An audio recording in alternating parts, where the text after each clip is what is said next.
चैव नरोत्तमं देवीं सरस्वतीं व्यासं ततो जयमुदीरयितमुखं करोति वाचालं मूलं वेदे गिरिं यत्कृपात्तमहं वन्दे परमानन्दमाधवनिगमकल्पतरोर्गणितं फलं सुगुणकालवक्तत्रवसंयुतं विवतभागवतं रसमालयमूढो रसिका भूयाङ्काः ॐ व्यासं वसितनप्तारं सत्यपौत्रमकर्मषट् पराशरात्मजं वन्दे तमवृद्धिं ॐ व्यासाय विष्णुरूपाय व्यासरूपाय विष्णवे नमो वै ब्रह्मनिधये वासिष्ठाय नमो नमः श्री परमात्मने नमः ॐ नमो भगवते वासुदेवाय।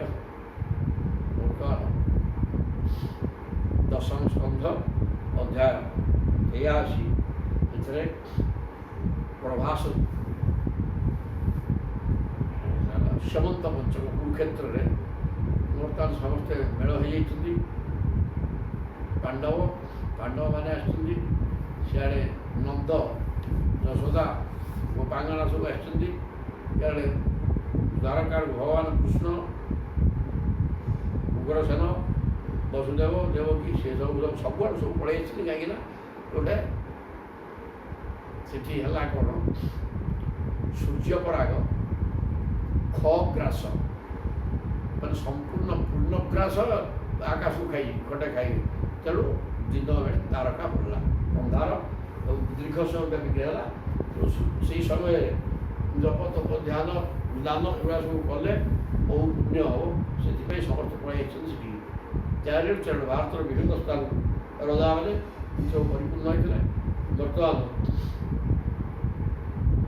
द्रौपदी भगवान कृष्ण पत्नी मान सहित मिसिकी पचार तुम्हें केमी विवाह कौन होता जन जन की कहते ये समय पाड़ी पड़गला सत्यागर सत्या बर्तमान कहते सी केमी विवाह कौन कहले ना सत्तु सप्त क्षण अति बड़वीर्य सुतीक्ष्ण संज्ञान पित्राकृतान क्षितिप वीर्य परीक्षणाय तान वीर दुर्मद हन तरसा निगृह्य किन्न बबंध यथा सी सबू जोखान सत्या कहले सातुटा बलवीर्य संपन्न तीक्ष्ण शृंग सिंह थिबा सात मारणा षंढ मोर पिता घोषणा कले क्षितिप वीर्य परीक्षणाय राजा मान वीर्य परीक्षा करा कार के ताकत अच्छी झील के भी तार बल वीर्य थी दरकार ना नहीं तेणु ये लक्ष्य रहा है ये प्रकार कर्म क्या द्वारा हम कि तेणु भगवान ही आसवे और सी मो जो तार प्रथम यहाँ प्रधान लक्ष्य यहाँ लक्ष्य रखी सात मारणासंध को 100 से बाधिद सी हम कन्या को विवाह हम एक घोषणा कराला क्षितिपति मैंने राजा मान भगवत परीक्षा करने सत्या कहते मोर पिता एक प्रकार कौन कले रजा शुभाइले तान वीर दुर्मद हन तरसा निगृह्य आज जी रजा आसिले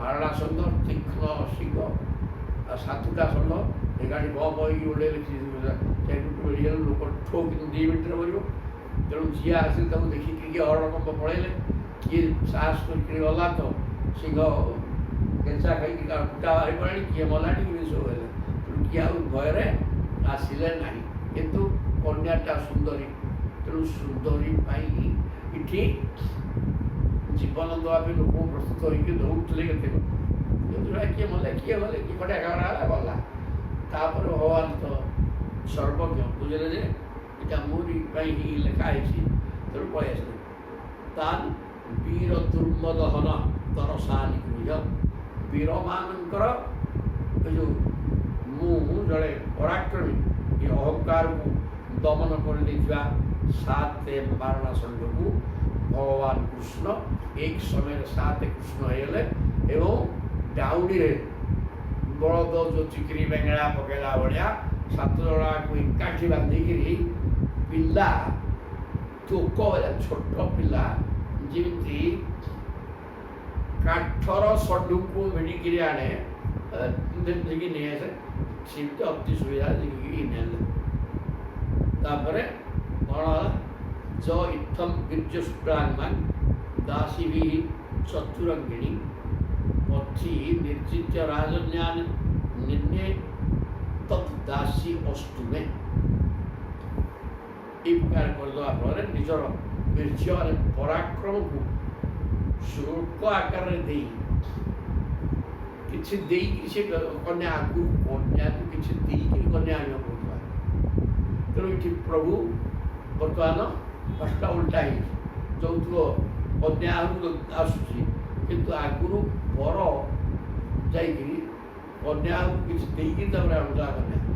ତେଣୁ ଇଏ ବର୍ତ୍ତମାନ ପ୍ରଭୁ ଟଙ୍କା ପଇସା ତାକୁ ପଡ଼ୁନି, ନିଜର ବାହୁବଳ ପରାକ୍ରମକୁ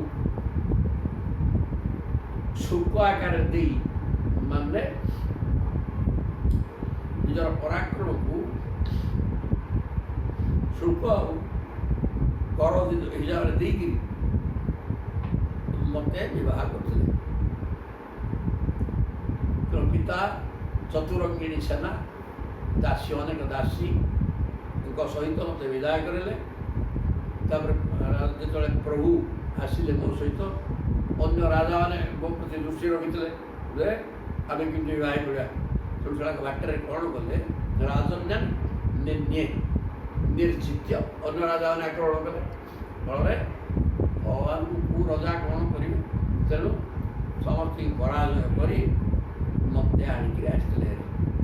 ତତ୍ ଦାସୀ ଅଷ୍ଟୁମେ, ତେଣୁ ହେ ପ୍ରଭୁ ମୋତେ ଏତିକି କୃପା କର, ମୁଁ ଜୀବନ ଏଇ ଜୀବନ ନୁହେଁ, ଜନ୍ମ ଜନ୍ମାନ୍ତରରେ ମଧ୍ୟ ଆପଣଙ୍କର ଦାସୀ ହେଇକି ରହିବି। ଏକଥା ସତ୍ୟା କାହାକୁ କହିଲେ, ଦ୍ରୌପଦୀକି। ତାପରେ ଆସିଲେ ଭଦ୍ରା ବୋଲି ଆଉ ଗୋଟିଏ ପତ୍ନୀ, ଯିଏ କେମିତି ବିବାହ ହେଇଥିଲେ କହୁଛନ୍ତି। ପିତା ମେ ମାତୃଳେୟାୟ ସ୍ୱୟଂ ଆହୁୟ ଦତ୍ତବାନ୍ କୃଷ୍ଣେ କୃଷ୍ଣାୟ ତଚ୍ଚିତ୍ତଂ ଅଭ୍ୟୁହିନ୍ୟାଙ୍ଗା ସଖା ଯଦି। ହେଲେ ମୋ ପିତା ହେଉଛନ୍ତି ଭଗବାନ କୃଷ୍ଣଙ୍କର ପିଇସା, ମୋ ପିଇସି ଝିଅ, ସିଏ ହେଲେ ମାମୁଁ ପୁଅ। ତେଣୁ ମୋ ପିତା କ'ଣ କଲେ, ମାତୃଳେୟାୟ, ମାମୁଁ ପୁଅ ଭାଇ ଭଗବାନ କୃଷ୍ଣ ମୋର, ତାଙ୍କୁ ସ୍ୱୟଂ ଆହୁୟ ତାଙ୍କୁ ଡାକି ଆଣିଲେ ଏବଂ ଦତ୍ତବାନ୍ ମୋତେ ପ୍ରଦାନ କରିଦେଲେ। କୃଷ୍ଣ ଭଗବାନ କୃଷ୍ଣଙ୍କୁ ଦାନ କଲେ। ଦାନାର୍ଥ ଚତୁର୍ଥୀ, ଯାହାକୁ ଦିଆଯାଏ ତାହା ଚତୁର୍ଥୀ ହୋଇଥିବ। କୃଷ୍ଣାୟ, କୃଷ୍ଣଙ୍କୁ ଦେଇଲେ ମୋତେ ପ୍ରଦାନ କରିଦେଲେ। ତଚ୍ଚିତ୍ତାଂ ଅଭ୍ୟୁହିନ୍ୟା ସଖା ଜନୈଃ,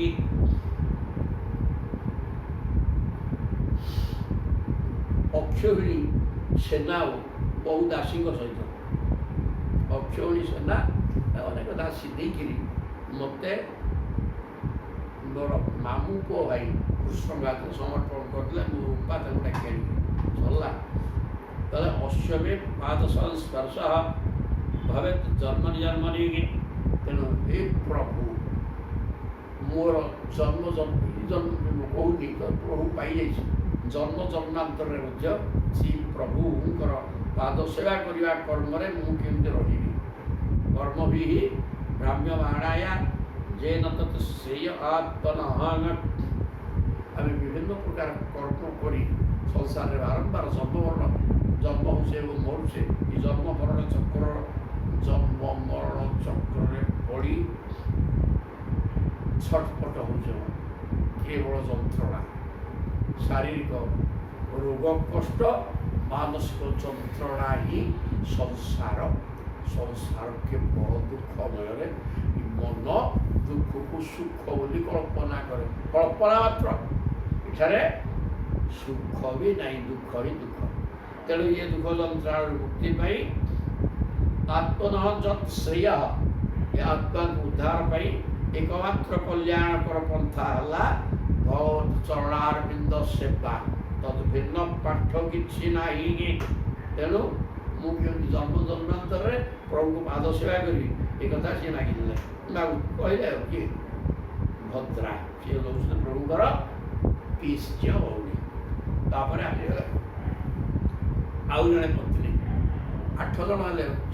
ଶ୍ରେଷ୍ଠ ପତ୍ନୀ ତାକୁ ପଟ୍ଟ ବୈଶ କୁହାଯାଏ, ପାଟରାଣୀ।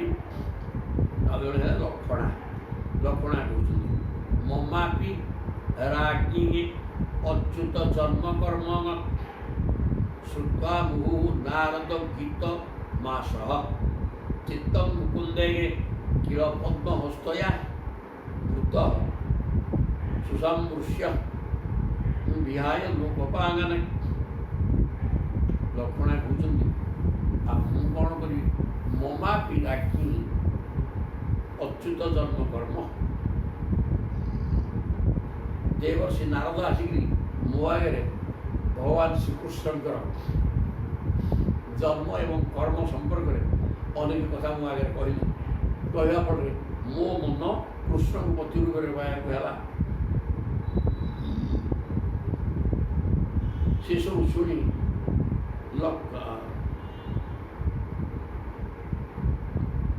ଲକ୍ଷ୍ମୀ ହେଉଛନ୍ତି ଚିତ୍ତ ମୁକୁନ୍ଦେ କିଳ ପଦ୍ମହସ୍ତୟା।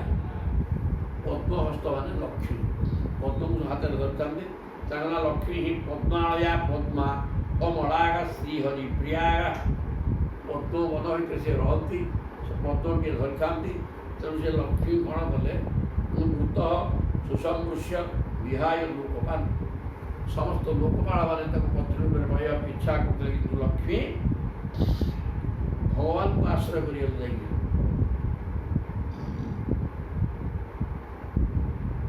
ତେଣୁ ଲକ୍ଷ୍ମୀକି ଅନ୍ୟମାନେ ପତ୍ନୀ ରୂପରେ ପାଇବାକୁ ଇଚ୍ଛା କରୁଥିଲେ ମଧ୍ୟ ସେ ସମସ୍ତଙ୍କୁ ପ୍ରତ୍ୟାଖ୍ୟାନ କରି ଭଗବାନଙ୍କ ଶରଣରେ ଯାଇଥିଲେ।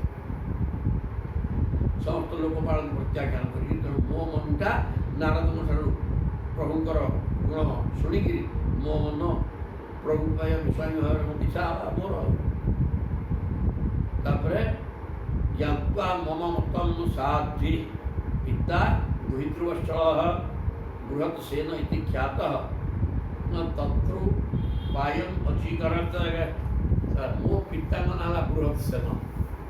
ସେ ଯେତେବେଳେ ମୋ ଉଦ୍ଦେଶ୍ୟ ବୁଝିପାରିଲେ ଯେ ମୋ ଝିଅଟା ଚାହୁଁଛି ଭଗବାନ କୃଷ୍ଣଙ୍କୁ ହିଁ ବିବାହ ହେବ, ଆଉ ମୋ ପିତା ହେଉଛନ୍ତି ଅତ୍ୟନ୍ତ ଦୁହିତୃବତ୍ସଳ ମାନେ କନ୍ୟା ପ୍ରିୟ, ମୋତେ ବହୁତ ସ୍ନେହ କରନ୍ତି। ତେଣୁ ମୋ ଉଦ୍ଦେଶ୍ୟ ବୁଝିପାରି ସେ କ'ଣ କଲେ? ଗୋଟେ ତତ୍ର ଉପାୟ ଚିନ୍ତା କଲେ। ତଥା ସ୍ୱୟଂବରେ ରାଜ୍ଞୀ ମତ୍ସ୍ୟ ପାର୍ଥେସ୍ୱୟା କୃତ।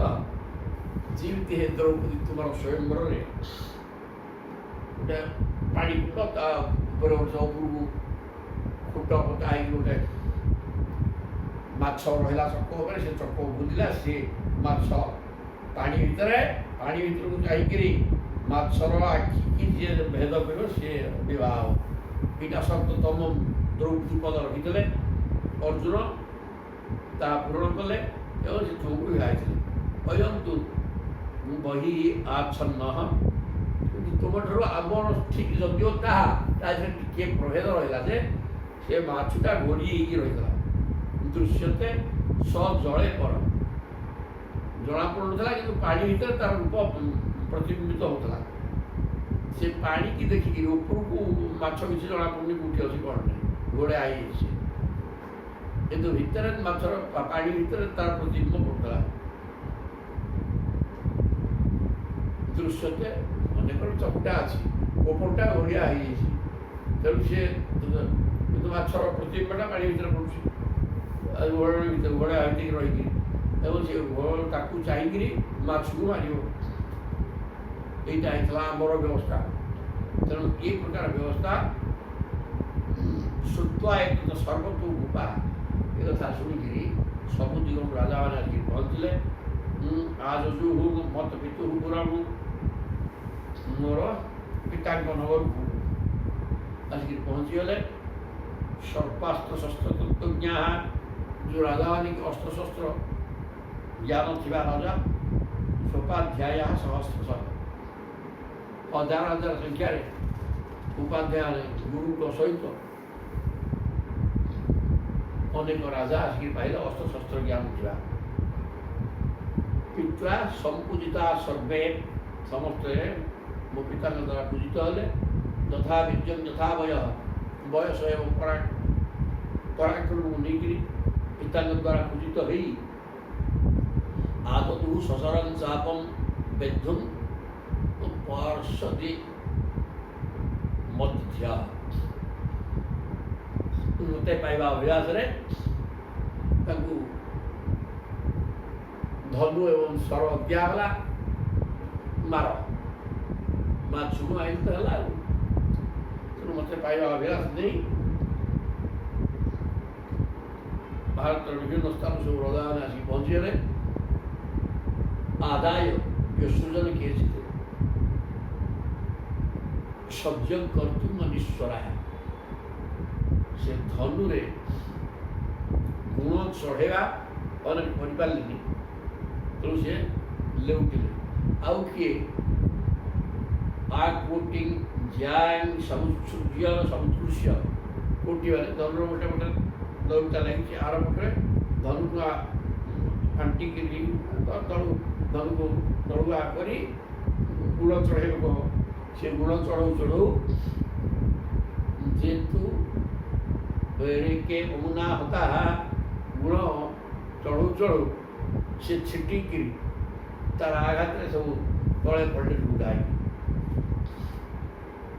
ସତ୍ୟଂ କୃତା ପରେ ବୀରା।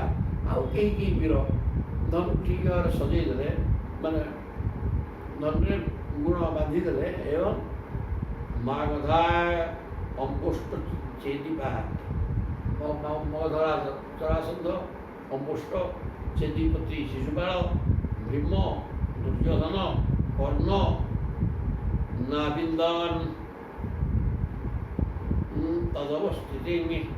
ସେ ଯଦିଓ ଧନୁରେ ଗୁଣ ଚଢ଼େଇ ଦେଲେ, ପାଣିକି ଚାହିଁକିରି ବସିଛନ୍ତି, ମାଛ କୋଉଠି କିଛି ଜାଣିପାରିଲେନି।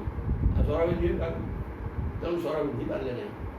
ମତ୍ସ୍ୟାଭାସ ମୁଁ ଜଳେଇ ବିକ୍ଷ ଜ୍ଞାତ୍ୱା ତଦ୍ ଅବସ୍ଥିତି। ପାର୍ଥ ଯତୁ ଅସୁଜତ ବାଣମ୍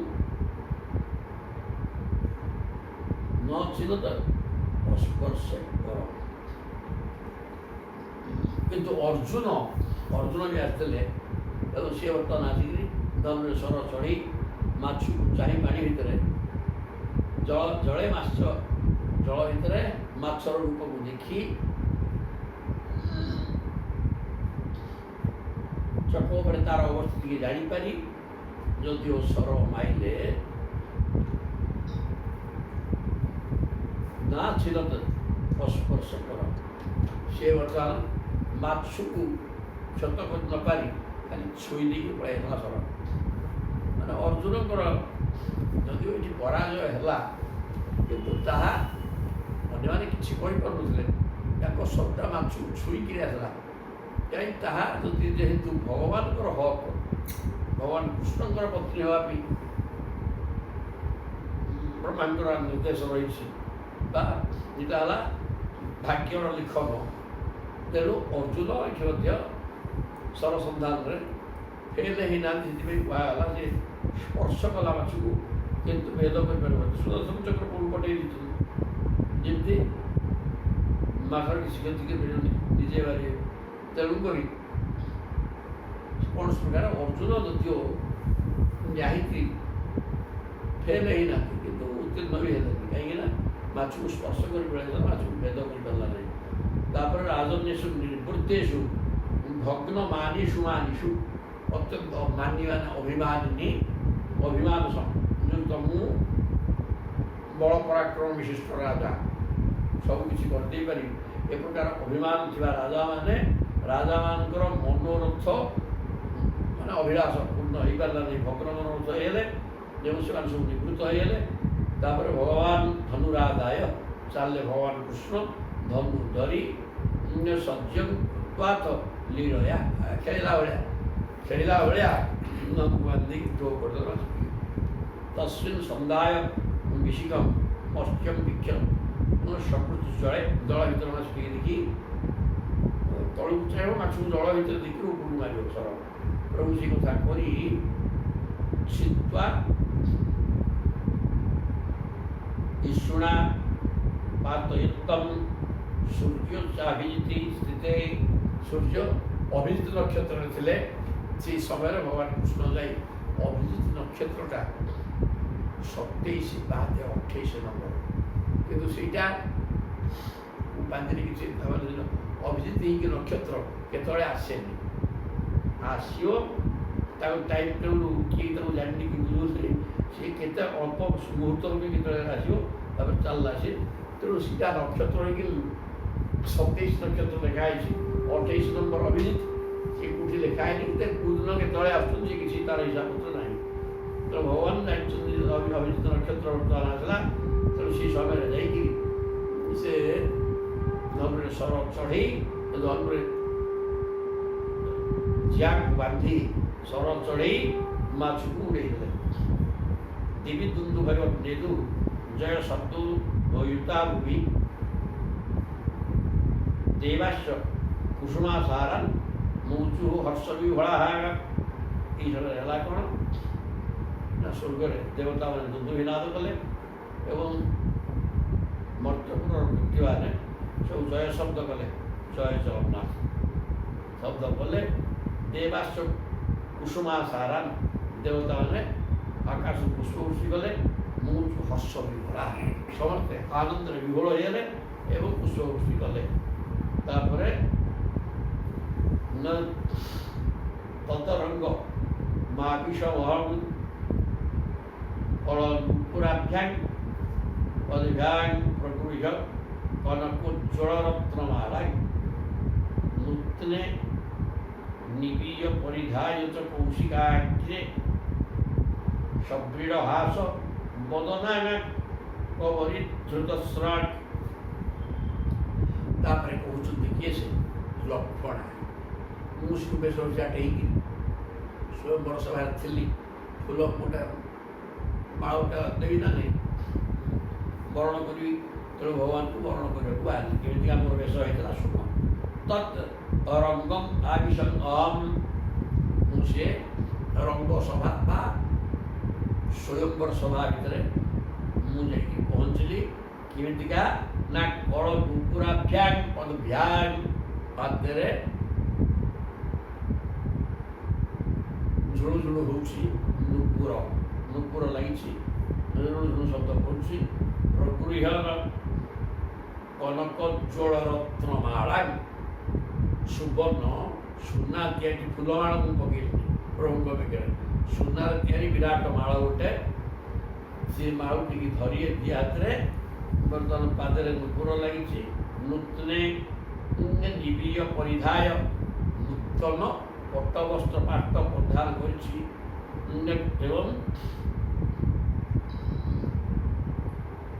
सब्रीड़ हास बदनाना कवरी धृतस्रट कवरी घोषारे गोटे फूलमाला बुधा लगी एवं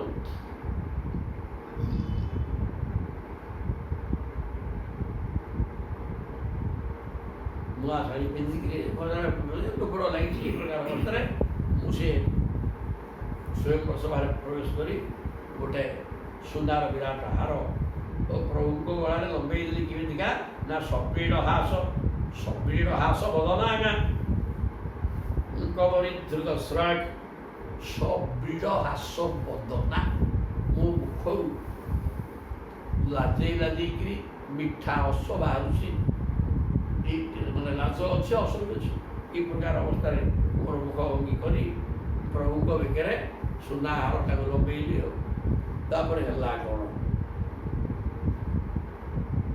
पुण्य वक्त्र मुरुकुंतल कुंडल गंडस्थल शिशिर हास कटाक्ष मुखी राज्ञ निरीक्ष परित सलकी मुरारे रंशे नुरक्त हृदया निदधे स्वमालां माटा पकई ना पहुँची गली इतनी माला पकईली श्लोक सब्रीड़ हास बदना लज्जा और हास निश्चित मुखरे प्रभु को चाहिए कौन कले ନା ଉନ୍ନୀୟ ବକ୍ତ୍ର ମୁରୁ କୁନ୍ତଳ କୁଣ୍ଡଳ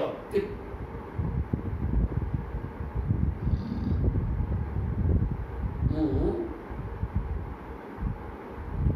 ସୌର୍ଯ୍ୟ ମାତ୍ର ଉନ୍ନୀୟ ବକ୍ତ୍ର ମୁରୁ କୁନ୍ତଳ କୁଣ୍ଡଳ ସୌର୍ଯ୍ୟ ମାତ୍ର ଟିକେ ମୁଣ୍ଡ ଟେକିକିରି ପ୍ରଭୁଙ୍କ ମୁହଁକୁ ଚାହିଁ ଦେଇଥିଲେ ଲାଜେଇ ଲାଜେଇକିରି ହସି ହସିକିରି କେମିତିକା ହେଇଥିଲା ଉତ୍ତମ କୁଣ୍ଡଳ ଚୂର୍ଣ୍ଣ କୁନ୍ତଳ କୁଚକୁଚା କେଶ ଏବଂ କାନରେ କୁଣ୍ଡଳ ଲାଗିଛି ଗଣ୍ଡସ୍ଥଳରେ କୁଣ୍ଡଳ ଦୋହରୁଛି ଦୋଦୁଲ୍ୟମାନ ହେଉଛି ଶିଶିର ହାସ କଟାକ୍ଷ ମୁଖୀ ହାସ୍ୟ ରେଖା ସହିତ ବକ୍ର ଚାହାଣୀ ଚତୁର୍ଦିଗରେ ବସିଥିବା ରାଜାମାନଙ୍କୁ ଚାହିଁଦେଲି ଏବଂ ଧୀରେ ଧୀରେ ଯାଇ ଭଗବାନଙ୍କ ନିଜେ ଚାହିଁଲେ ବୋଲି କହୁଛନ୍ତି। ମୋର ଯେଉଁ କୁଚକୁଚିଆ କେଶ କାନରେ କୁଣ୍ଡଳ ଗଣ୍ଡସ୍ଥଳରେ କୁଣ୍ଡଳ ଲଭିଛି ତାଙ୍କ ବର୍ଣ୍ଣନା ସରିନଥିଲା ଏଠି ମଧ୍ୟ ଆହୁରି ହେଇଛି ଏବଂ ମୁଁ ଯଦିଓ ଓଢ଼ଣି ପକେଇଥିଲି ଟିକେ ଆପଣ ଚାହିଁକି ତ ଯିବି ତେଣୁ ଟିକେ ଥରେ ମାତ୍ର ମୁଣ୍ଡ ଟେକିରି ବାଙ୍କ ଚାହାଣି ପକେଇ ସବୁ ରଜାମାନଙ୍କୁ ଦେଖି ଶିଶର ହାସ କଟାକ୍ଷ ମୁଖୀ ହସ ହସ ମୁହ ଏବଂ କଟାକ୍ଷ ମାନେ ବାଙ୍କ ଚାହାଣି କରିକିରି ରାଜ୍ୟ ନିରୀକ୍ଷ ପରିତଃ ଚାରିଆଡ଼ୁ ଟିକେ ଯାଇଥିଲି ସବୁ ରଜାମାନଙ୍କୁ ଦେଖିଲି ସନକି ମୁରାରେ ତାପରେ ଅତି ଶୀଘ୍ର ଯାଇକି ଭଗବାନ ମୁରାରୀ ମୁର ନାମକ ରାକ୍ଷସର ବିନାଶକାରୀ ଭଗବାନଙ୍କ ପାଖରେ ପହଞ୍ଚି ରଂସେ ଦୁରକ୍ତ ହୃଦୟାଗା ନିଧଦେ ସ୍ୱକାଳା ଅନୁରକ୍ତ ହୃଦୟ ପ୍ରଭୁଙ୍କ ଚରଣାରବିନ୍ଦରେ ମୋର ଅନୁରାଗ ଆଗରୁ ହେଇଯାଇଥିଲା। ପ୍ରଭୁଙ୍କୁ ପାଇବା ଲକ୍ଷ୍ୟ ମୋର ଆଗରୁ ଥିଲା। ନାରଦଙ୍କ ମୋର ତାଙ୍କ ପ୍ରଶଂସା ଶୁଣିକିରି ତେଣୁ ଅନୁରକ୍ତ ହୃଦୟରେ ସ୍ୱର୍ଣ୍ଣମାଳା ଟିକେ ନେଇକିରି ପ୍ରଭୁଙ୍କ ବେକରେ ଲମ୍ବେଇ ଦେଲି ଏ କଥା ଲକ୍ଷଣା କହିଲେ। ତାବତ୍ ମୃଦଙ୍ଗ ପଟହାଗା ଶଙ୍ଖ ଭେଦ୍ୟା ନଟାଦୟ ନିନେଦୁ ନଟ ନର୍ତ୍ତକ୍ୟ ନୃତୁ ଗାୟକା ଜଗୁ ସାଙ୍ଗେ ସାଙ୍ଗେ କ'ଣ ହେଲା ମୃଦଙ୍ଗ ପଟହ ସେ ଗୋଟେ ବାଦ୍ୟ ବିଶେଷ ଶଙ୍ଖ ଭେରୀ ଆନକ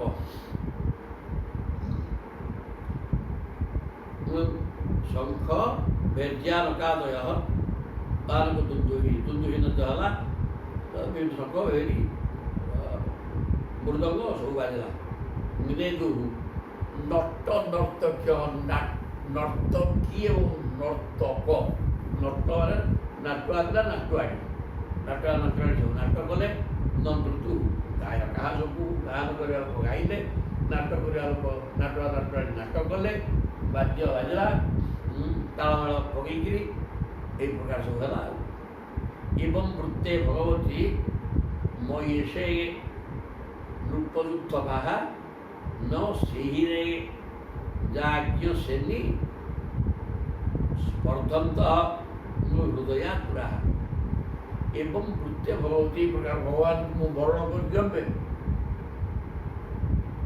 ମୟେଷେ ରୂପଯୁକ୍ତ ବାହା ଅନ୍ୟ ରଜାମାନେ ଶୀତ ରହୁଥିଲେ ସେମାନେ କ'ଣ କଲେ ନ ସେହିରେ ସେ ସହ୍ୟ କରିପାରିଲେ ବୋଲେ ହେ ଯାଜ୍ଞ ସେନୀ ଏ ଦ୍ରୌପଦୀ ଯାଜ୍ଞ ସେନୀ ତାଙ୍କ ନା କାହିଁକି ମାନେ ସେ ଯଜ୍ଞ କୁଣ୍ଡରୁ ଉତ୍ପନ୍ନ ହେଇଥିଲେ ତେଣୁ କହିଲେ ହେ ଯାଜ୍ଞ ସେନୀ ଅନ୍ୟ ରଜାମାନେ ଥିଲେ ମୁଁ ମାଳଟା ନେଇକି ପ୍ରଭୁଙ୍କ ଭିତରେ ଲମ୍ବେଇ ଦିଅନ୍ତେ ସେମାନେ ଆଉ ସହିପାରିଲେନି ଆଉ କ'ଣ କଲେ ସ୍ପର୍ଦ୍ଧନ୍ତ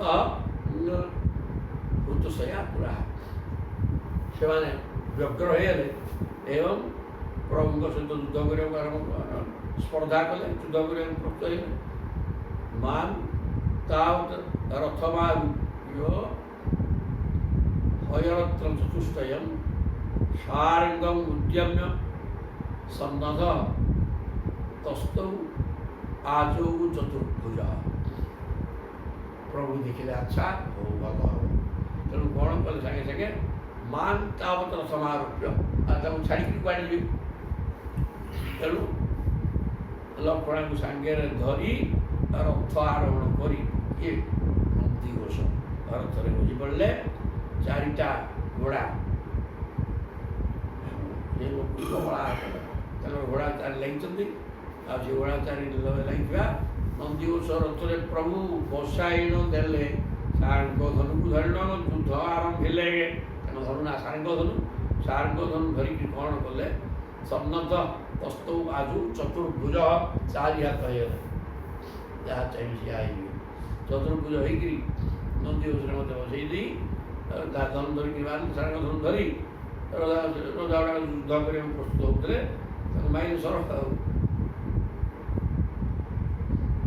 ଦାରୁକ ଚୋଦୟା ମାସ କାଞ୍ଚନ ପସ୍କରଙ୍ଗ ଥଗୁ ବିଶତାଣି ଭୂଜାଣି ରାଟି ମୃଗାଣେ ମୃଗରାଟି ଏବଂ ଦାରୁକ କ'ଣ କଲା? ଘୋଡ଼ା ଚଲେଇଲା। ଚୋଦୟା ମାସ ଘୋଡ଼ାକୁ ପ୍ରେରଣ କଲା, ଦୌଡ଼େଇଲା। କାଞ୍ଚନ ପସ୍କରଙ୍ଗ ରଥମ ସୁବର୍ଣ୍ଣ ପଣ୍ଡିତ ରଥ ଦୌଡ଼ିଲା। ନନ୍ଦିଘୋଷ ବିଶତାଣି ଭୂଜାଣି ରାଟି ହରିଣ ମୁଠରୁ ନିଜର ଭାଗ ନେଇ ନିଆଁ ମାରି ସିଂହ ପଳେଇଲା ଭଳିଆ ପ୍ରଭୁ କ'ଣ କଲେ? ଭୂଜାଣି ରାଟି ମୃଗାଣେ ମୃଗରାଟିବ। ମୃଗମାନଙ୍କ ଭିତରୁ ମୃଗରାଜ ମାନେ ପଶୁରାଜ ସିଂହ ନିଜର ଭାଗ ଦୁଟାକୁ ଚାହିଁବେ, ସେ ଦୁଟାକୁ ଧରି ପଳେଇବେ, ଅସୁବିଧା କିଛି ନାହିଁ। ଠିକ୍ ସେମିତି ଏଗୁଡ଼ାକ ହେଲା। ଏ ଯେଉଁ ରଜା ଗୁଡ଼ାକ ହେଲେ ମୃଗ ଭଳିଆ, ପ୍ରଭୁ ହେଲେ ସିଂହ ଭଳିଆ। ତେଣୁ ସିଂହ ଭଳିଆ ହେଇଥିବା ଭଗବାନ କୃଷ୍ଣ ଇଏ ମଲା ରାଜା ମୃଗ ଭଳିଆ ହେଇଥିବା ରଜାମାନଙ୍କ ଗହଣରୁ ନିଜର ପତି ଲକ୍ଷ୍ମଣଙ୍କୁ ଧରି ନନ୍ଦିଘୋଷରେ ବସି ଉଡ଼ିଲେ। ଆଉ ତେ ଅନ୍ନ ସଜ୍ଜନ୍ତ ରାଜନ୍ୟାଃ ନିଷେଧୁଂ ପଥିକେଚନ ସନ୍ଦତ୍ତା ଉଦ୍ଧୃତେ ଶ୍ୱାସା ଗ୍ରାମ ସିଂହା ତଥା ହରିଙ୍ଗି। ଗ୍ରାମ ସିଂହ ଶବ୍ଦ ଗୋଟେ ଅଛି, ବାରମ୍ବାର ପ୍ରଭୁ ଶ୍ରୀମଦ ଗ୍ରାମ ସିଂହ ଲାଗିଛି। ଗ୍ରାମ ସିଂହ ବୋଇଲେ କୁକୁର। କୁକୁର ଗୁଡ଼ାକ ସିଂହକୁ କ'ଣ ଆକ୍ରମଣ କରିବେ? ଇଏ ହେଲେ ଭଗବାନ ହରି। ହରି ବୋଲି ତ ହରି, ହରଦିତ୍ୟ ହରି, ତାଙ୍କ ନାଁ ଗୋଟେ ହରି ଅଛି। ହରି ଅନେକ ହରି ବୋଇଲେ ମାଙ୍କଡ଼, ହରି ବୋଇଲେ ସିଂହ। ତେଣୁ ବର୍ତ୍ତମାନ ସିଂହ ଏଠି କହିଲେ ସେ ଅନ୍ନ ସଜ୍ଜନ୍ତ ରାଜନ୍ୟା। ସେ ରାଜାମାନେ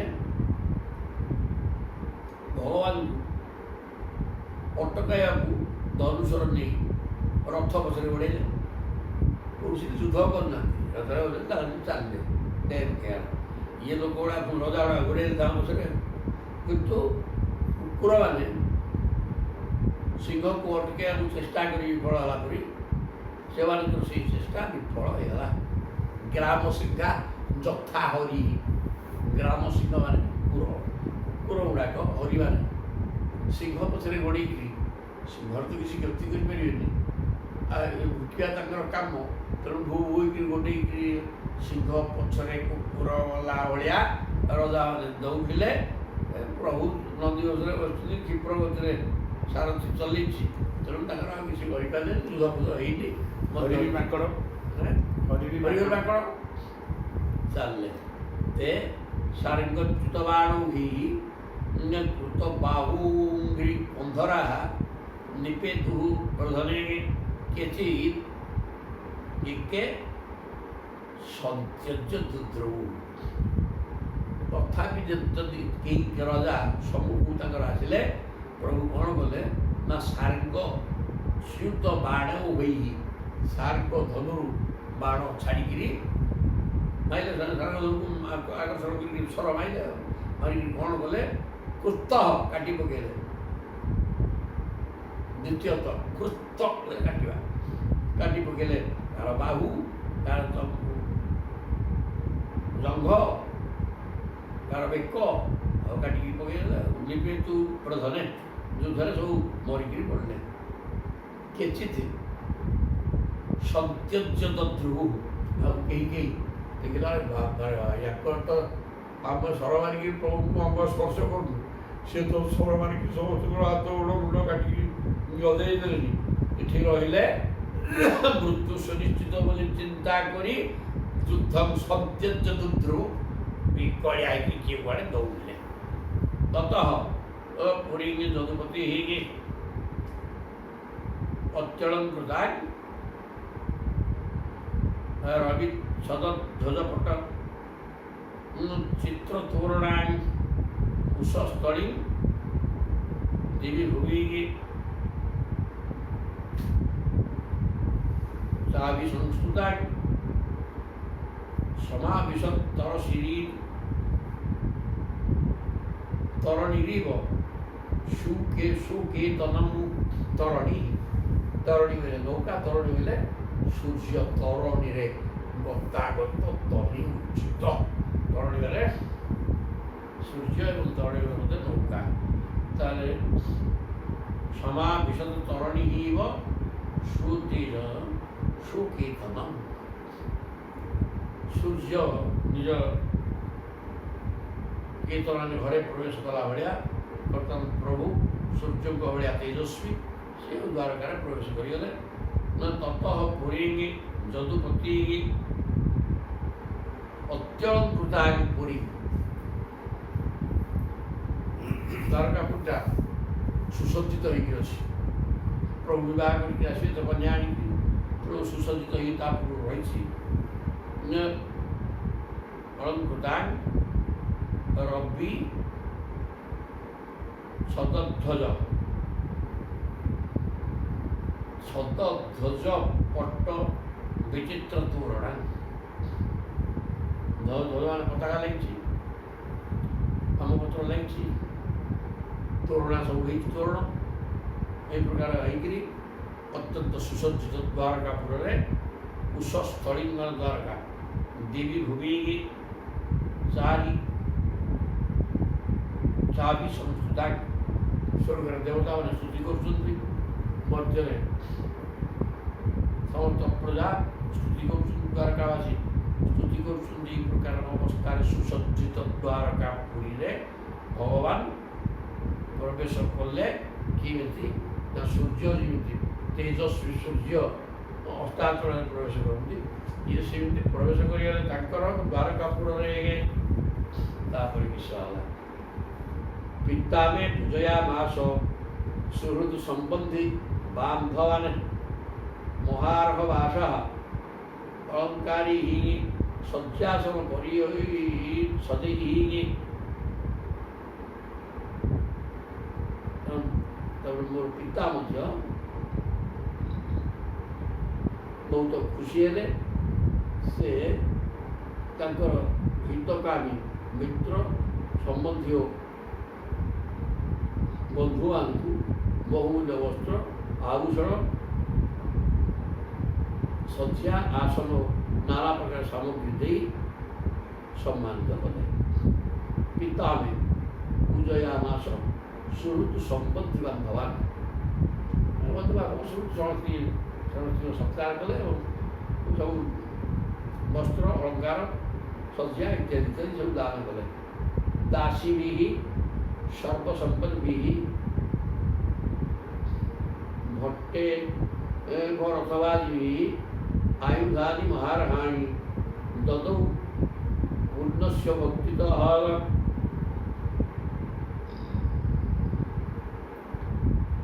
ଆସୁ ପ୍ରଭୁଙ୍କର ଦେଲେ କାହିଁକି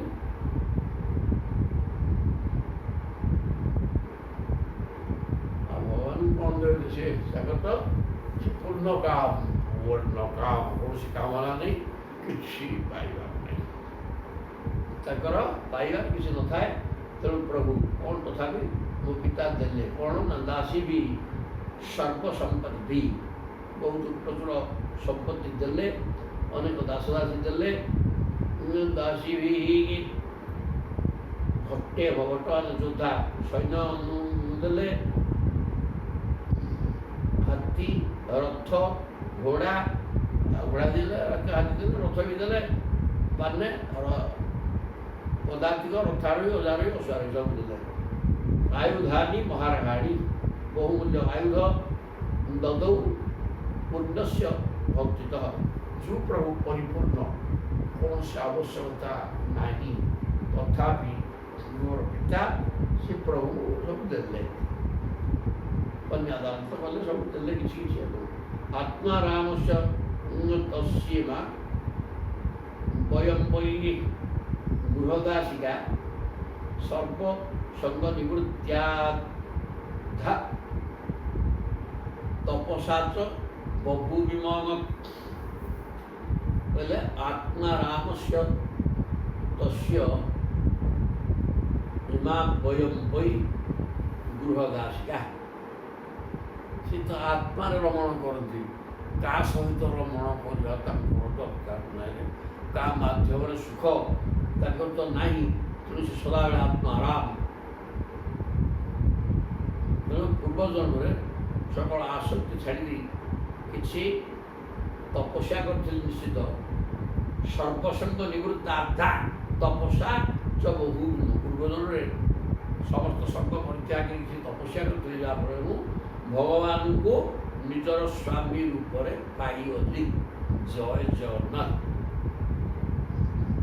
ତାପରେ ମହିଷ୍ୟ ହଉଛି ଏସବୁ ଜଣ ଜଣଙ୍କର କଥା ଯିଏ କହିଦେଲେ ତାପରେ ସମସ୍ତେ କହିଲେ ଭୌମଂ ନିହତ୍ୟ ଶଗଡ଼ଂ ଆଉ ଯେଉଁ ଇଏ ସିନା 8 ପଟ ମହିଷୀ ଜଣ ଜଣ କରି କହିଲେ ଆଉ 16,100 ଅଛନ୍ତି କୋଉଠି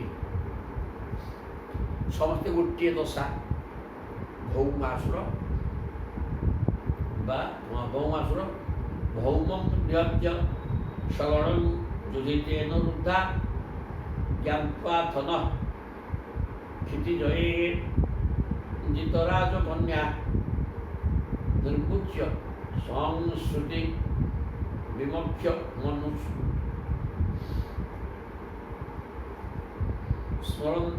स्मरन्त्या पादाम्बुजं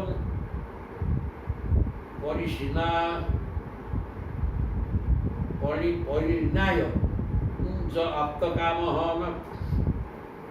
भौम निहत्य तापर भौम नाम जो गोटे राक्षस भौम ने से भूमिर पुत्र पृथ्वी माँ पृथ्वी माँ पुओ से भौमासुर निहत्य शगणं युद्धि तेन रुद्धा भौमासुर को विनाश करी द्वारा अन्य रजान युद्ध हत्या करी कन्या सब आनिक रखी 16,100 कन्या कहीं से कन्या कौन कले ज्ञात्वा धन क्षितिजये जित राज कन्या दिग्विजय बाहरी समस्त राजा जय कर 16,100 कन्या को आनिक रखी राजकन्या को निर्मुच्य संस्कृति विमोक्ष अनुस्मरन्त्य से प्रभु आसिक विनाश करी समस्त को एक समय मुक्त करदे जो भर बंदीशाला भर प्रभु पशिगले समस्ते प्रभु जो बंदीशाला होगा प्रभुकर शरीर ज्योति द्वारा तेणु समस्ते चाहिए एक संगे कहले हे प्रभु आपण आमर स्वामी हो जातु प्रभु अंतर्जामी टिके बुलूँ कही सारे अब चल तेणु समस्त द्वारा पठेदे एक समय बह होता पादाम्बुज परिणाय प्रभुकर पाद चरणाबिंदु को समस्त एक समय आश्रय करूँ तेणु प्रभु आमको बह कले से जदिव आप्त काम पूर्ण काम एवं आत्मानंद को निजानंद को निज अनुभव करती काम माध्यम आनंद अनुभव कर नहीं तथापि प्रभु 16,100 कन्या विवाह कले न वयं साधि साम्राज्यं स्वराज्यं भौज्यं अप्युत वैराज्यं पारमिष्ट्यं च आद्यं जम्बांगा हरे पदम कहले हे शक्ति द्रौपदी आमे साम्राज्य स्वराज्य माने इंद्रपद अथवा ये सब भोग अणिमा आदि ऐश्वर्य ब्रह्मांड पद भौज्यम अप्युत भोग वैराज्यम पारमिष्ट राज्यम ब्रह्मांडर पद अणिमादि ऐश्वर्य भोग उंस आनंत्यम वा हरे पदम मोक्ष चालुक्य सर्वादि मुक्ति ये सब कौन भी चाहना अनंत्यम वा हरे पदम प्रभु को चरणारविंद प्राप्ति आम किसी दरकार नहीं आ कौन दरकार आम कि चाहूँ न वयम साध्वी हे साध्वी शक्ति साध्वी द्रौपदी आमर किसी आवश्यक नहीं राज संपत्ति कि इंद्रपद कि भोग सामग्री अप्युत वैराज्यम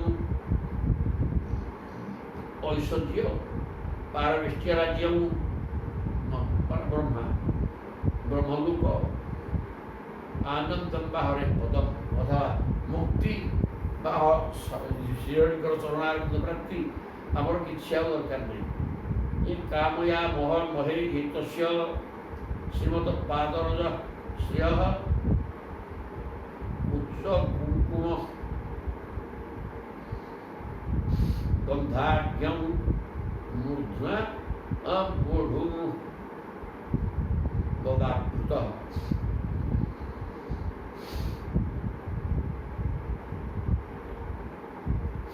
तला चाहूँ कौन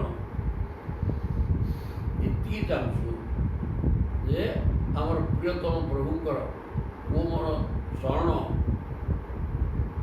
लक्ष्मी वक्षस्थल लगी केशर सुंदर सुगंधित होकर रोचे आमको से चरण रज सर्वदा मस्तक धारण कर सुजोग मिलता कथा उच्च कुंकुम गंधाढ्यम श्रिया लक्ष्मीकर वक्षस्थल कुंकुम बोलाई वक्षस्थल जो पादपद्म स्पर्श कर सुगंधित होती से सुगंधित पादपद्म मूर्धना बोढ़ुम गदाभूत गदाधारी भगवान कृष्ण से पादपद्म को आम मुंडे मुंडे बुझा कि आम कि चाहूँ ब्रजस्त्रिय जद्वांछन्ति उल्लिंग्य तृणवा विरुद्ध गावस्तरयतु उपा पादस्पर्शं महात्मनः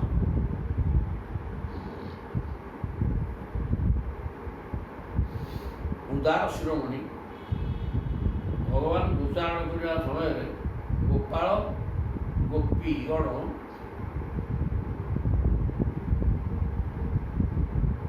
सबरुणीगण ठार आरंभ कर घासलता पर्यंत समस्ते जो चरण कमल स्पर्श टी पाइबा चाहिए रहुले आम मैंने सर्वदा से चरण स्पर्श चाहूँ किए से जो 16,100 भौमासुर बंदिशाल उद्धार होते से कहते ब्रजस्त्रिय जत बांछन्ति प्रजा मैंने कौन चाहते कि प्रभुकर चरण पाद लिंग्याहरण सबरी माने जमले बुद्ध सबरी तृण विरुद्ध दुर्गलता तृणलता वृंदावन तृणलता गाई गुरु चारयंत गाई चलुआ गोपाल माने एवं ब्रजांगना माने जो पाद स्पर्श को चाहूले केवल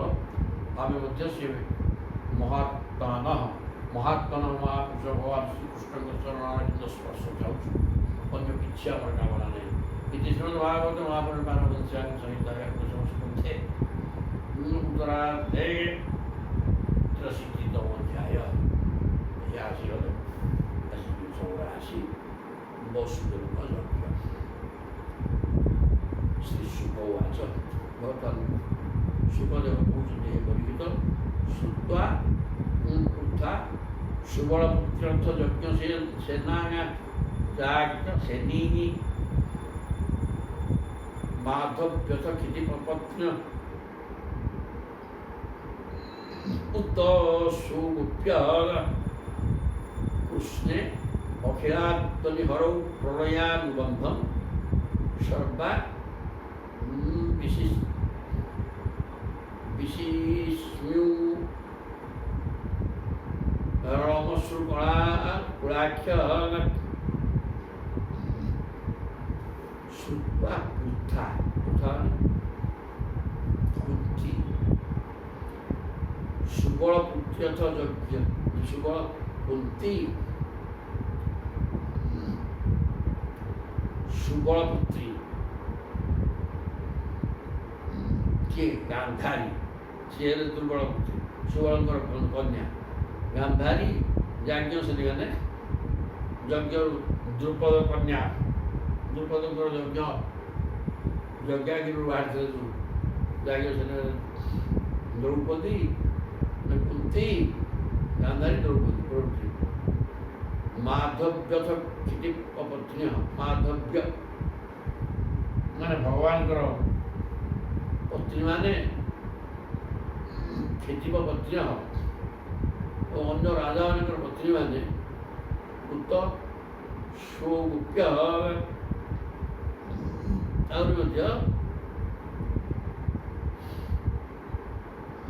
भगवान प्रियतमा गुप्पी गण कृष्णे अखिलात्मनि कृष्णे हरौ प्रणयानुबंधौ अखिलात्मनि कृष्णे सब शब्द मिलती समस्त चतुर्दश ब्रह्मांडर जीवमान भीतर आत्मस्वरूप विराजमान अर्थात सर्वात्मा भाव में प्रत्येक भीतर रही भगवान श्रीहरि श्रीकृष्ण प्रणय श्रीकृष्ण ठारे समस्त चित्त प्रेम बांधी सर्वा विशिष्यु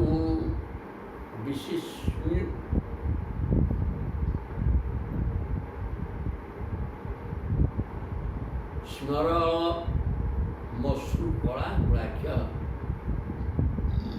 अत्यंत विमुग्ध विस्मृत हो गले से अलौकिक प्रेम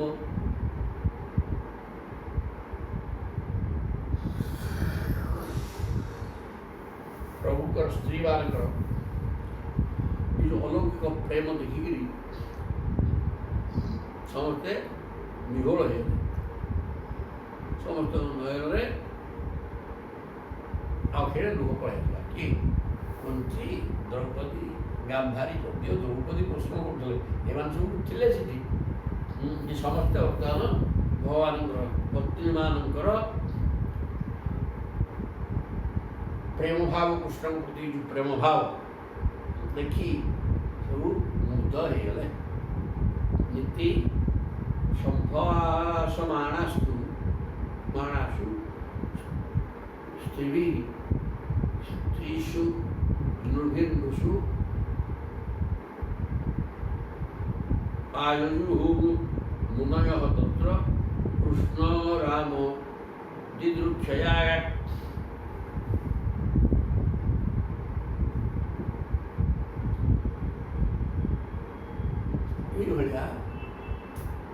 स्त्री मान सहित पुरुष मान सहित नृभी नृषु राजा मान सहित आज जो कथबार्ता होता अवस्था आज जो मुनय तत्र मुनियर आसिक पहुँचे भगवान कृष्ण समस्ते शिखिला तेणु कृष्ण आम कृष्ण राम दिदृक्षा राम कृष्ण जी देखापी आसिक पहुँचेगा विषय द्वैपायन किए मुनि आते कृष्ण द्वैपायन व्यास ନାରଦ, ଚ୍ୟବନ, ଦେବଳ, ଅସିତ, ବିଶ୍ୱାମିତ୍ର, ଶତାନନ୍ଦ, ଭରଦ୍ୱାଜ ଅଥ ଗୌତମ। ତାପରେ ରାମ କି ପରଶୁରାମ ଶିଷ୍ୟମାନଙ୍କ ସହିତ ଭଗବାନ ପରଶୁରାମ, ବଶିଷ୍ଠ, ଗାଲବ, ଭୃଗୁ, ପୁଲସ୍ତ୍ୟ, କଶ୍ୟପ, ଅତ୍ରିଷ୍ଟ, ମାର୍କଣ୍ଡେୟ, ବୃହସ୍ପତି ଦେବତାମାନଙ୍କର ଗୁରୁ ସେ ବ୍ରାହ୍ମଣ। ତ୍ରିତ ଯୋଉ ଋଷି, ଚୈକତ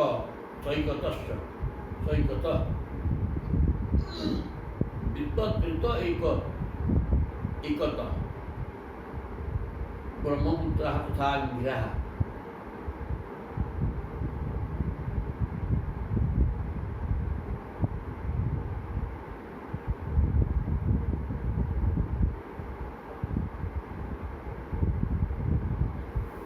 ଅନେକ ମୁନି ସବୁ ଆସିକି ପହଞ୍ଚିଗଲେ। ତ୍ରିତ ଏକତ ଯୋଉ ବ୍ରହ୍ମପୁତ୍ର ଅଙ୍ଗିରା, ଭଗବାନଙ୍କର ପୁତ୍ର ଅଙ୍ଗିରା, ଅଗସ୍ତି, ଯାଜ୍ଞବଲ୍କ୍ୟ, ବାମଦେବାଦୟ ଅପରେ ଆଉ ଅନେକ କେତେ ଋଷି, ଆଉ କେତେ ଆଉ ବର୍ଣ୍ଣନା କରିବା। ତାନ୍ ଦୃଷ୍ଟ୍ୱା ସହସା ଉତ୍ଥାୟ ପ୍ରାଗାସିନା ନୃପାଦୟ ପାଣ୍ଡବାଃ କୃଷ୍ଣ ରାମୁଚ ପ୍ରଣେମୁଃ ବିଶ୍ୱବନ୍ଦିତାନ୍। ତାନ୍ ଦୃଷ୍ଟ୍ୱା ସେମାନଙ୍କୁ ଦେଖିଲି ସମସ୍ତେ ଉଠି ପଡ଼ିଲେ ଘଣ୍ଟାରେ ହେଇକି। ପ୍ରାକ୍ ଆସୀନା ଆଗକୁ ଯାଇକି ବସିଥିଲେ ସବୁ ନୃପା ରାଜାମାନେ ଯେଉଁ ବସିଥିଲେ ସମସ୍ତେ ପାଣ୍ଡବମାନେ, ଅନ୍ୟ ରଜାମାନେ, କୃଷ୍ଣ ରାମ ଦୁହେଁ ମଧ୍ୟ ପ୍ରଣେମୁଃ ବିଶ୍ୱବନ୍ଦିତାନ୍, ବିଶ୍ୱବନ୍ଦିତ ଏଇ ଯେଉଁ ସର୍ବଶ୍ରେଷ୍ଠ ମୁନି, କି ଛୋଟିଆ ମୁନି ଋଷି ନୁହଁ, ସର୍ବଶ୍ରେଷ୍ଠ ମୁନିମାନଙ୍କୁ ପ୍ରଣାମ କଲେ ସମସ୍ତେ। ଏ ଯେଉଁ ଆସନରେ ବସିଯାଇଥିଲା ଆସନ ଉଠିକି ସମସ୍ତେ ପ୍ରଣାମ କଲେ। ତାନ୍ ଆନଚୁ ଯଥା ସର୍ବେ ସହ ରାମ ଅଚ୍ୟୁତ ଅର୍ଚ୍ଚୟତ। ତାଙ୍କୁ ସମସ୍ତେ ଅର୍ଚ୍ଚନା କଲେ, ପୂଜା କଲେ। ରାମ, ଭଗବାନ କୃଷ୍ଣ, ବଳରାମ ଏବଂ ଭଗବାନ କୃଷ୍ଣ ମଧ୍ୟ ତାଙ୍କୁ ଅର୍ଚ୍ଚନା କଲେ ସବୁ। ସ୍ୱାଗତାସନ ବାଦ୍ୟାର୍ଘ୍ୟ ମାଲ୍ୟ ଧୂପା ନିର୍ଲେପ ନେଇକି କଣ ଦେଇକି ପୂଜା କଲେ ନା ସ୍ୱାଗତମ ଭୋ ମନୁଷ୍ୟମାନଙ୍କୁ କହିଲେ, ହେ ଭଗବାନ ଆପଣମାନଙ୍କର ସ୍ୱାଗତ। ବର୍ତ୍ତମାନ ଆସନ ଦେଲେ ବସିବା ପାଇଁ, ପାଦ ଧୋଇଦେଲେ, ଅର୍ଘ୍ୟ ପ୍ରଦାନ କଲେ, ଫୁଲମାଳ, ଧୂପ, ଚନ୍ଦନ ବିଲେପନ କଲେ ଶରୀରରେ, ଏମିତି କରିକି ସତ୍କାର କଲେ। ଉବାଚ ସୁଖମାସିନା ଭଗବାନ ଧର୍ମଗୁଣତନୁ ସଦସଃ ତସ୍ୟ ମହତୁ ଯତ ବାଚୋଗନୁ ଶୃଣ୍ୱତଃ। ତାପରେ ଉବାଚ ସୁଖମାସିନା ସବୁ ମୁନି ଋଷିମାନେ ରାମକୃଷ୍ଣଙ୍କୁ ଦର୍ଶନ କରିକିରି ବସିଗଲେ ଆସନରେ। ଭଗବାନ ତନୁ, ଭଗବାନ କୃଷ୍ଣ ହେଉଛନ୍ତି ସାକ୍ଷାତ ଧର୍ମାବତାର। ତେଣୁ ସେ କ'ଣ ସଦତଃ ତସ୍ୟ ମହତଃ, ସେ ବିରାଟ ଋଷିମାନଙ୍କର ସଭାରେ ଯତବାକ୍ ଅନୁ ସୁଶ୍ରୁତ ବାକ୍ ସଂଯମ କରି ଗୋଟେ ଆବୁଜର କଥା ନ କହି ଚୁପଚାପ ବସି ଭଗବାନଙ୍କର ଭାଷଣ ଶୁଣିଲେ। ଯତବାକି ମୁନିମାନଙ୍କର ବିଶେଷ ବାକ୍ ସଂଯମ କରି ସମସ୍ତେ ବସିଗଲେ ଏବଂ ପ୍ରଭୁ କହିଲେ ଯତବାଚୁ ଅନୁଶୂନ୍ନତଃ, ବାକ୍ ସଂଯମ କରି ଶୁଣିବାକୁ ପ୍ରସ୍ତୁତ ହେଇଗଲେ ସବୁ ମୁନି ଋଷିମାନେ। ଏବଂ ଭଗବାନ କହୁଛନ୍ତି, ଶ୍ରୀ ଭଗବାନ ବାଚ अहोवयं जन्मभूतः लब्धं कार्येन तत्फलं देवानामपि दुष्प्रापं यत् योगेश्वर दर्शनम। अहोवयं जन्मभूतः लब्धं कार्येन तत्फलं।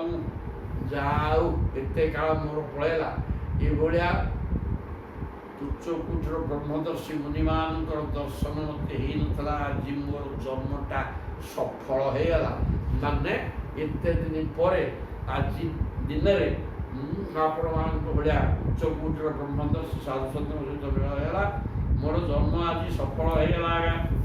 देवानां दुष्प्रापम देवता मान मध्य ए प्रकार भाग्य सेमान को नहीं एक संग्रह एभलिया मनुष्य पाइबा। जब योगेश्वर दर्शनम आपण भाया योगेश्वर मान मत मोर योगेश्वर मान सहित मोर योगेश्वर मान को देखिली यह देवता मान भाग्य मिली प्रश्न नहीं। तेणु मोर एत दिन पर आज मोर जन्म सार्थक हो गला भगवान कहते।